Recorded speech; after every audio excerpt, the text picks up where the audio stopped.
Body language is something good speakers and presenters know and use fluently. Try these approaches for better understanding and using your body congruently. Become aware. Next time you're in a public place like a shopping centre or some large event, watch how people move. See if you can tell anything about them, their mood, physical condition, personality, by the way that they walk and hold themselves. When you meet a friend or a loved one and have a chance to see them move, try to guess their frame of mind before they say a word. Posture. People with presence tend to hold themselves erect.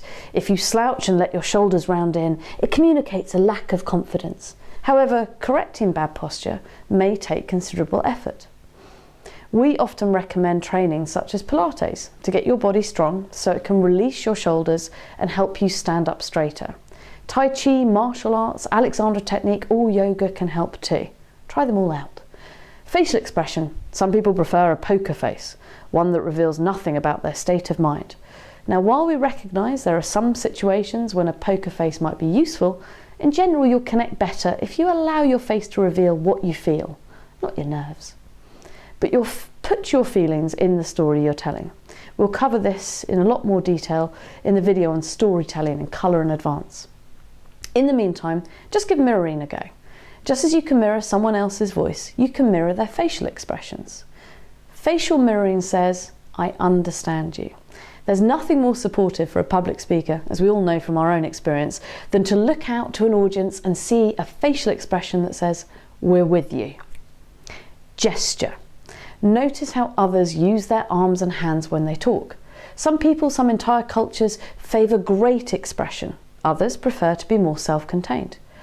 There are appropriate times for both approaches, but in general, you'll communicate better if your gestures that are congruent, and we address congruency in another video, with what you're saying. Again, notice what others do, including other professional speakers or TV personalities you admire, and pay attention to what you think works well. Movement. This applies in particular when you're standing and speaking to a group. Use the space. Walking, especially in combination with pausing, can be a powerful combination. Make an important point, then pause, and while pausing, move to a different position. Then begin speaking again. It's usually not a good idea to talk while moving. If you're telling a story, let the locations on your stage represent different locations of the story, e.g. home or an office, and move to these locations when the story changes scenes. Distance. Moving can change the energy level in the room. If you stand far from the audience at the podium, for example, that's a safe, low energy place for you in relation to the audience.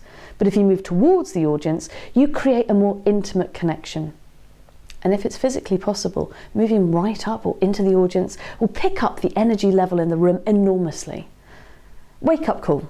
Whenever you enter someone else's space, an individual's or an audience's, you create a moment of high potential, even danger. Will you call on someone? What do you want? What are you going to do? People wake up when the speaker approaches. Be aware of that dynamic and use it to add energy and emphasis to your message.